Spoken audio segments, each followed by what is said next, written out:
Hello and welcome to SPMIS Academy. Today we will analyze important newspaper articles of 26th November 2021. Please note you can download the PDF version of today's newspaper analysis by clicking the link given in the comment section. This is the list of the topics that we will be covering from today's newspaper. And the first article, before I take first article, there is a correction from yesterday's newspaper analysis. कल हमने gallantry awards पे एक question discuss किया था. There I by mistake said कि महावीर चक्र is the highest gallantry award in the face of enemy. So I apologize for that. मैंने the day before yesterday ये टॉपिक आपको कराया भी था, जहाँ मैंने आपको बताया था कि परमवीर चक्र is the highest gallantry award given in the face of enemy. But जब मैंने ये क्वेश्चन दिया तो by mistake it was a slip of tongue. By mistake I said it's Mahavir Chakra, so I apologize again for that. The correct answer would be option A, one only, because Paramveer Chakra is actually the highest gallantry award, and gallantry awards are not only given to armed forces, they can be given to civilian also. So the second statement is wrong. ध्यान रखें, Paramveer Chakra is the highest gallantry award.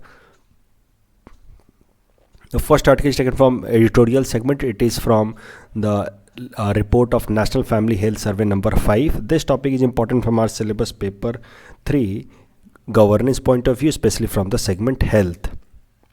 तो देखिए, national family health सर्वे, जैसा कि आप नाम से ही समझ रहे हैं, इट्स अ सैम्पल सर्वे, जिसमें हमारे देश के कुछ एक हाउस होल्ड से डाटा कलेक्ट किए जाते हैं, सैम्पल डाटास कलेक्ट किए जाते हैं, जिसके बेसिस पे हमारे देश के जो लोग हैं, अलग अलग एरियाज़ में रहने वाले लोग, उनसे रिलेटेड डेमोग्राफिक इन्फॉर्मेशन, जैसे कि क्या सेक्स रेशियो है, या फिर हेल्थ इन्फॉर्मेशन की क्या माल न्यूट्रिशन के इशूज़ हैं, ये सब चीज़ें पता की जाती है under national family health survey. National family health survey is conducted by international institute for Population Science, which is a Mumbai-based organization, and it is overall conducted under surveillance of Ministry of Health and Family Welfare. तो Ministry of Health and Family Welfare के देख रेख में ये organisation national family health survey conduct कराती है, जिसमें अलग अलग हाउस होल्ड से इंपॉर्टेंट डाटा कलेक्ट किए जाते हैं, जिसके बेसिस पे हमारे देश के अंदर इन जनरल हेल्थ स्टेटस क्या है उसके बारे में पता लगता है. तो जो last national family health survey था, that was fourth national family health survey. National family health survey 1992 से कंडक्ट कराना शुरू किया गया है. तो जो पिछला नेशनल फैमिली हेल्थ सर्वे था, that was national family health survey number 4, and that was conducted in 2015-16. Current news ये है कि the complete results of national family health survey number 5 for the year 2020-21 is now out and has been made public. तो national family health survey number 5 complete हो चुका है, उसके data अब हमारे सामने आ चुके हैं. तो let us see some of the important findings of national family health survey number 5. The first data is regarding fertility rate. So fertility rate of India has now gone below 2.1. It is now actually 2.0. तो हमारे देश में fertility rate है 2.0. Fertility rate को अगर एकदम सरल तरीके से बोला जाए तो it is the number of children that a woman is going to bear in her life on an average. So when I say falling fertility rate is 2, that means each woman in India is likely to bear 2 children on an average in her lifetime. तो ऐसा नहीं कि सारे women को 2 ही बच्चे होंगे, लेकिन on an average जब हम कहते हैं कि हमारे देश की फर्टिलिटी रेट 2 हो चुकी है, मतलब on an average 1 woman in our country will have 2 children in our reproductive life cycle. अगर national family health survey number 4 की बात की जाए तो उसमें फर्टिलिटी रेट था 2.2, which has now further come down to 2.0. अगर अर्बन एरियाज़ में बात की जाए तो total fertility rate is even lower, it is just 1.6, जबकि रूरल एरियाज़ में इट हैज़ कम टू 2.1. अब ज़रा समझते हैं टोटल फर्टिलिटी रेट 2.1 से नीचे आने का क्या मतलब है. देखिए, according to united nation population division, if total fertility rate of a country is 2.1, that means if a woman in a country on an average bear 2.1 children per woman, then it is known as replacement level fertility. Replacement level fertility मतलब the population of that country will stagnate, population ना बढ़ेगी ना घटेगी अगर total fertility rate is 2.1. यहाँ सोच करके थोड़ा अजीब लगता है कि सर ऐसा कैसे हो सकता है, टोटल फर्टिलिटी रेट 2 होना चाहिए, एक कपल के 2 बच्चे होंगे तब तो टोटल रिप्लेसमेंट रेट होगा, एक जनरेशन जाएगा और दूसरा जनरेशन आएगा. I hope you are getting the meaning of this replacement level fertility. Replacement level fertility is the sustain, if it is sustained over a period of time it leads to one generation replacing other generation. इसको दूसरे शब्दों में कहा जाए तो इसका सरल सा मतलब ये है कि अगर टोटल फर्टिलिटी रेट 2.1 अचीव कर लिया जाए तो फिर पॉपुलेशन स्टैग्नेट हो जाती है, ना पॉपुलेशन बढ़ेगी ना घटेगी.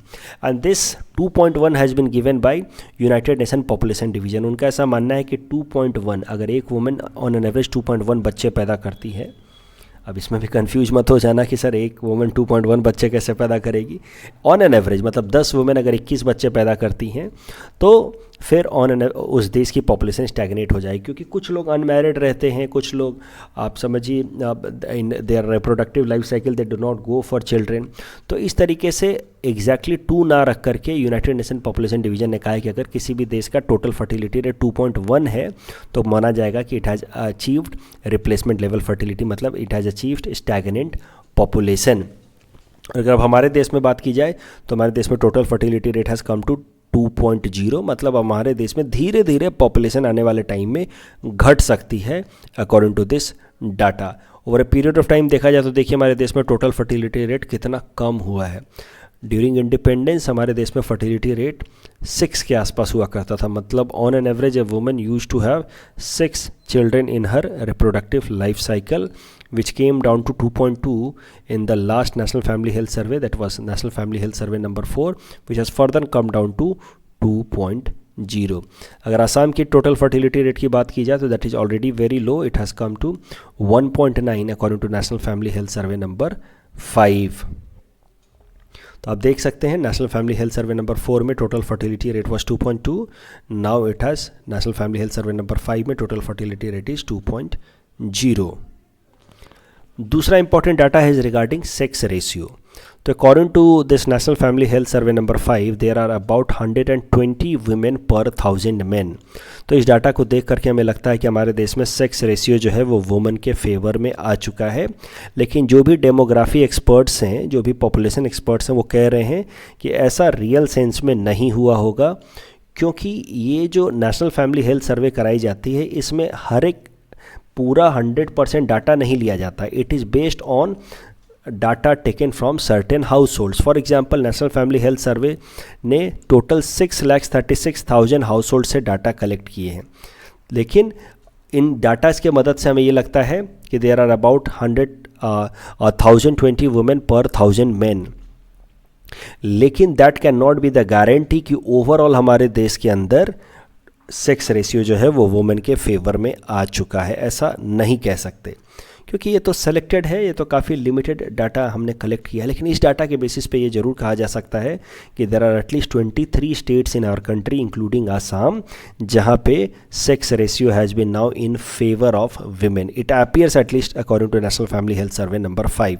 But as I said the national family health surveys are very smaller as far as their sample size is concern, and that is why it can not be considered as a marker for sex ratio. जो sex ratio का जो सही marker होता है, जो सही parameter होता है, वो होता है सेंसस, जो हर 10 साल पे हमारे देश में कराया जाता है. आपको पता होगा सेंसस, तो 2021 का सेंसस का हमें इंतजार करना होगा, तब हम जाकर के पता चल पाएगा कि रियल सेंस में हमारे देश के अंदर सेक्स रेशियो कितनी है.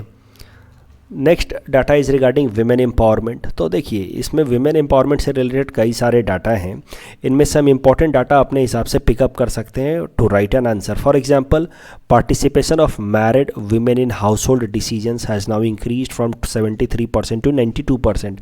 तो विमेन के भी अब ओपिनियन लिए जाते हैं इन हाउस होल्ड डिसीजंस, तो ये एक अच्छी बात है. It represents women empowerment. Women who have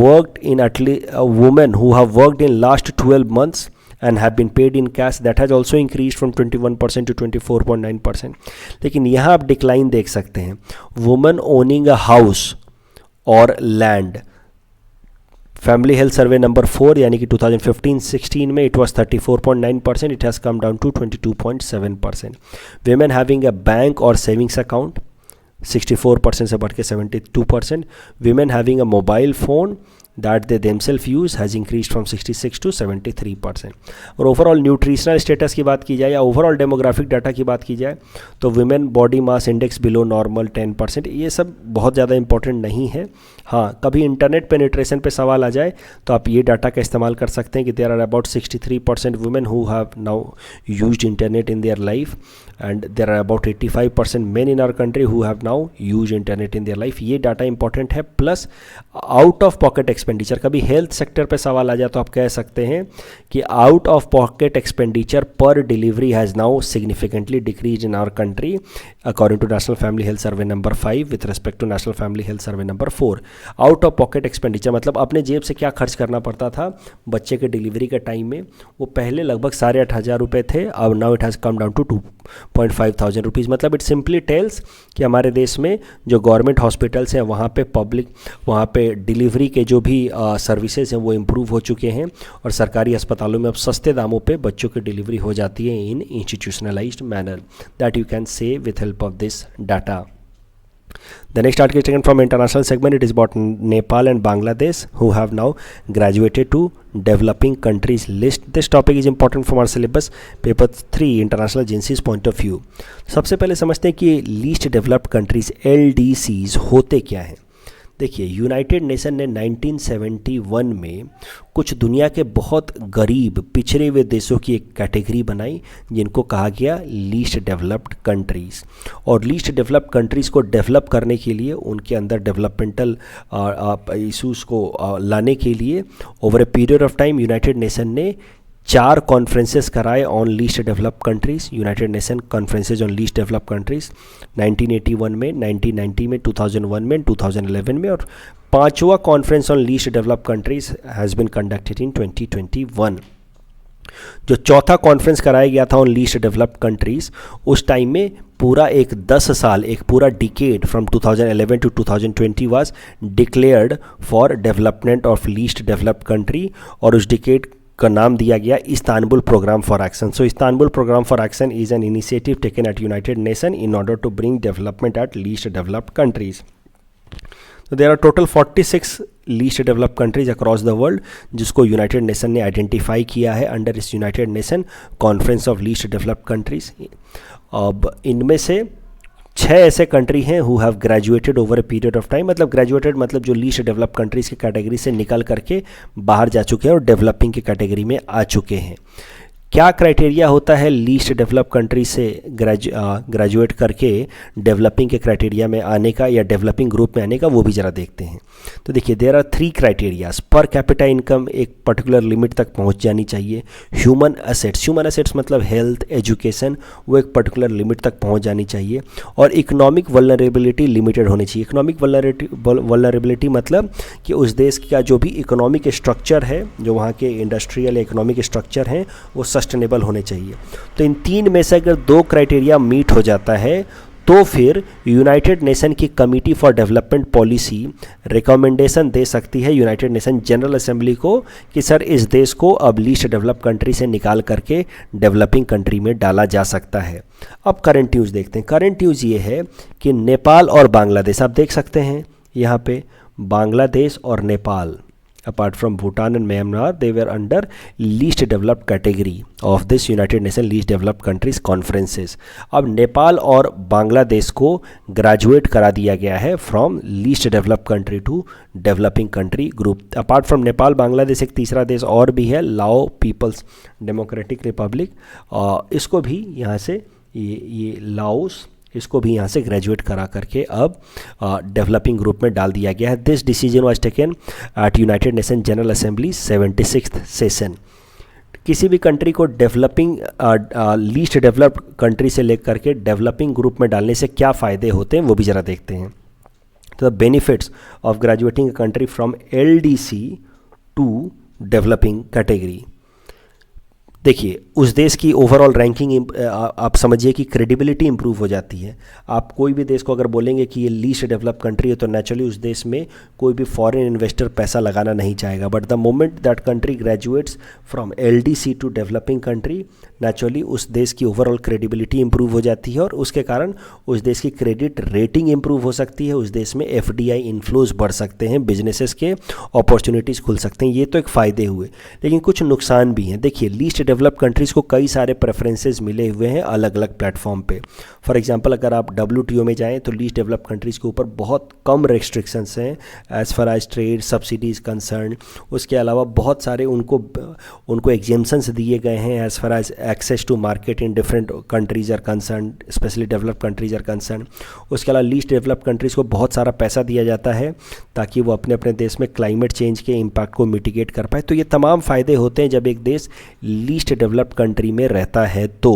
लेकिन अब जब एक देश लीस्ट डेवलप कंट्री से ग्रेजुएट करके बाहर निकल जाएगा तो नेचुरली उसको ये सब फ़ायदे नहीं मिलेंगे। ठीक वैसे ही जैसे रिजर्वेशन में रहने के अपने फ़ायदे हैं, कुछ बहुत सारे बेनिफिट्स मिलते हैं, लेकिन as long as you remain in reservation you will be considered as a backward, और उस केस में आपकी क्रेडिबिलिटी लिमिटेड रह सकती है। इस तरह से वैसे ही आप मान सकते हैं कि जैसे ही कोई देश ग्रेजुएट करेगा, डेवलप कर जाएगा, तो उसको वो फ़ायदे मिलने बंद हो जाएंगे जो उसको United nation general assembly, United nation framework convention on climate change में मिल रहा था। तो फ़ायदे मिलने तो बंद हो जाएंगे, लेकिन एटलीस्ट उस देश की रैंकिंग इंप्रूव हो जाएगी, रेटिंग इंप्रूव हो जाएगी। उस देश को LDC जब नहीं कहा जाएगा, डेवलपिंग कहा जाएगा, तो उस देश पे FDI के चांसेस बढ़ेंगे। अभी एक बात आपको और ध्यान रखना है, आपने सुन रखा होगा कि WTO के अंदर देशों को 3 ग्रुप में बांटा गया है, डेवलप्ड, डेवलपिंग एंड LDCs। तो ये जो LDCs की कैटेगराइजेशन है that comes from United Nations, लेकिन उसी कैटेगराइजेशन को फिर WTO मान लेता है खुद के पर्पस के लिए for categorising countries as least developed countries. इस टॉपिक के बेसिस पे ये हमने प्रीलिम्स प्रैक्टिस क्वेश्चन आपको दे रखा है। Please attempt this question and you can submit the answer in the comment section. The next article is taken from Science and Technology segment. It is about INS Vela that has been now commissioned. This topic is important from our syllabus paper for Science and Technology point of view. तो देखिए हमारे देश के अंदर project 75 चलाया जा रहा है. दिस प्रोजेक्ट 75 इज़ और was launched way back in 1999, जिसका पर्पस है इस प्रोजेक्ट 75 के अंदर we are building 6 scorpion class diesel electric attack submarine. देखिए एक्चुअली 1999 में कारगिल वॉर के बाद हमारे देश में 30 years of submarine development programme launch किया गया था. उस 30 year of submarine development programme के अंतर्गत ये प्रोजेक्ट 75 लॉन्च किया गया है. उस 30 year of submarine development programme में हमने टारगेट रखा था कि हम टोटल 24 सबमरीन्स डेवलप करेंगे. उसमें से 6 सबमरीन इस प्रोजेक्ट 75 के अंदर डेवलप किए जा रहे हैं. This 6 submarines developed under project 75 are known as Scorpion class diesel electric attack submarine. This is being developed with technical assistance of naval group of France. इस 6 जो diesel electric attack submarine develop किए जा रहे हैं under project 75, इनके नाम है INS Kalvari, INS Khanderi, INS Karanj, INS Vela, INS Vagir, INS Vagsheer. All these scorpion class submarines are also known as Kalvari class. अब इनमें से एक न्यूज़ ये है कि देखिए ये 3 INS कालावारी, INS खांदारी और INS खरांज ऑलरेडी डेवलप होकर के इंडियन नेवी के साथ कमीशनड हो चुके थे. न्यूज़ ये है कि जो चौथा INS सबमरीन है scorpion class diesel electric submarine that is INS वेला, अब ये भी डेवलप होकर के इंडियन नेवी में कमीशन हो चुका है. अब बस बचे हैं ये दोनों INS वगीर एंड INS वागासीर. इन दोनों की भी सी ट्रायल्स चल रही है और आने वाले 1 साल के अंदर ये दोनों भी इंडियन नेवी में इंडक्ट हो सकते हैं. The next article is taken from Assam segment. It is about 2 initiatives taken by the government of Assam for agriculture sector in Assam. This topic is important from our syllabus paper 6 Assam issues point of view. तो असम सरकार ने 2 important फैसले लिए in order to support the farmers of Assam. सबसे पहले the government has decided to set up 110 numbers of godowns for storage of paddy in rural areas of Assam। क्योंकि paddy कटाई के बाद अगर इसको ढक के ना रखा जाए, गोडाउन में ठीक तरीके से स्टोर करके ना रखा जाए और ये बारिश में भीग जाता है तो फिर वो ख़राब हो जाता है, इसलिए प्रॉपर गोडाउन बनाना ज़रूरी है for the storage of paddy in rural areas of Assam. Total 110 godowns बनाए जाएंगे। सीधा सीधा ये गोडाउन्स आसाम सरकार नहीं बनाएगी। कैसा होगा कि आसाम सरकार प्राइवेट जो भी एंटरप्राइजेज होंगे या प्राइवेट बिजनेसेस होंगे उनको पैसे देगी, उनको 50% तक कैपिटल सब्सिडी देगी in order to build a godown with subject of ceiling limit of ₹40 lakh. तो मान लीजिए कि अगर 80 लाख का गोडाउन आप बना रहे हैं पैडी स्टोरेज के लिए तो उसमें से 40 लाख आसाम सरकार देगी, लेकिन अगर 90 लाख बना रहे हैं तो 50% नहीं देगी, क्योंकि 90 लाख का हो जाता है 45 लाख। आसाम सरकार उस केस में मैक्सिमम 40 लाख रुपए देगी। तो that is 50% capital subsidy for building godowns. तो आसाम सरकार सीधे सीधे नहीं बना रही है ये 110 गोडाउन, प्राइवेट इंटरप्राइजेस को इनकरेज किया जा रहा है कि आप गोडाउन बनाइए, जिसमें 50% तक पैसा आसाम सरकार मिलाएगी एज कैपिटल सब्सिडी। ठीक वैसे ही 200 numbers of paddy dryers units are being established in Assam. Again, it is not directly being established by government of Assam. Again, under this, the government of Assam will give 33% of capital subsidy subject to ceiling limit of ₹5 lakh. ये जो दोनों schemes हैं इसको आप अपने answer में लिख सकते हैं। हाल फिलहाल में अगर आने वाले APSC मेंस में सवाल आया, steps taken by the government of Assam to support agriculture sector, इस तरह के छोटे छोटे पॉइंट्स से भी आपको नंबर मिलते हैं। उसके अलावा एक बात आपको और ध्यान रखनी है कि both these schemes have been implemented under chief minister Samagra Gram Unnayan Yojana and these schemes will be implemented by Assam food and civil supplies corporation limited. कल जो हमने आपको प्रैक्टिस क्वेश्चन दिया था उसका आंसर देख लेते हैं। Equalisation levy is applicable on e commerce and digital advertisement, so the correct answer is option C 1 and 4 only. The following is not part of joint coast guard exercise Dosti, correct answer will be option C Mauritius. That's all from our side for today, thanks for watching.